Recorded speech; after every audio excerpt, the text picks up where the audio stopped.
स्वर छात्र एवं बच्चे जो स्कूल में हैं, पढ़ रहे हैं अथवा जिज्ञासु है, गवेषक है,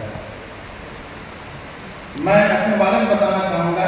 मैं इसी प्रांगण में 1980 में मैट्रिक पास करने के बाद अपना प्रवेश किया था।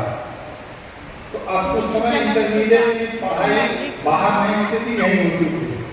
तो मैं 80-82 में इस कॉलेज का इंटरमीडिएट का स्टूडेंट था और मेरा सब्जेक्ट संस्कृत था, फिलॉसफी था और पॉलिटिकल साइंस था। साइंस के स्टूडेंट के रहते हुए भी मैं आर्ट्स से टॉप किया था। मुझे संस्कृत और फिलॉसफी में डिस्टिंक्शन मिला था।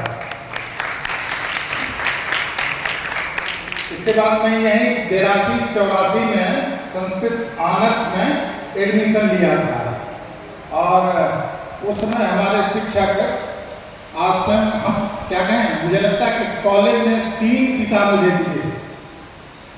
लोग कहते हैं कि 5 प्रकार के पिता होते हैं, मुझे 3 पिता। एक तो जो जन्म दिए वो यहीं से पढ़े लिखे। हमारे पिताजी यहाँ से 60-62 में ऑनर्स के स्टूडेंट हुआ करते थे।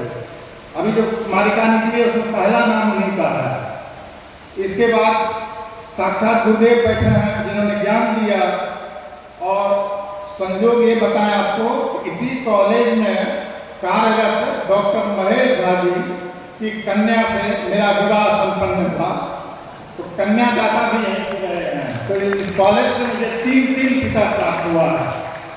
तो साक्षात समझ सकते हैं, तो यही स्थिति रही।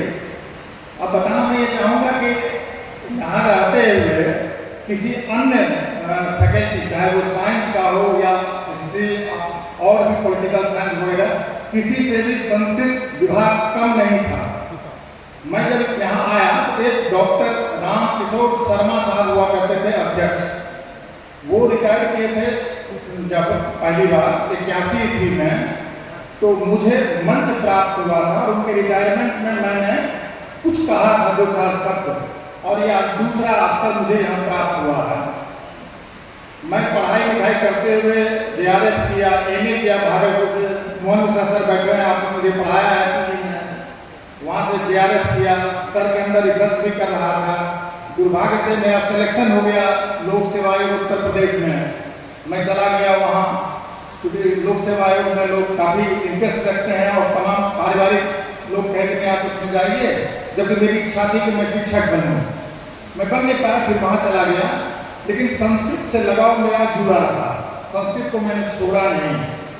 प्रशासकीय रूप में मैं बहुत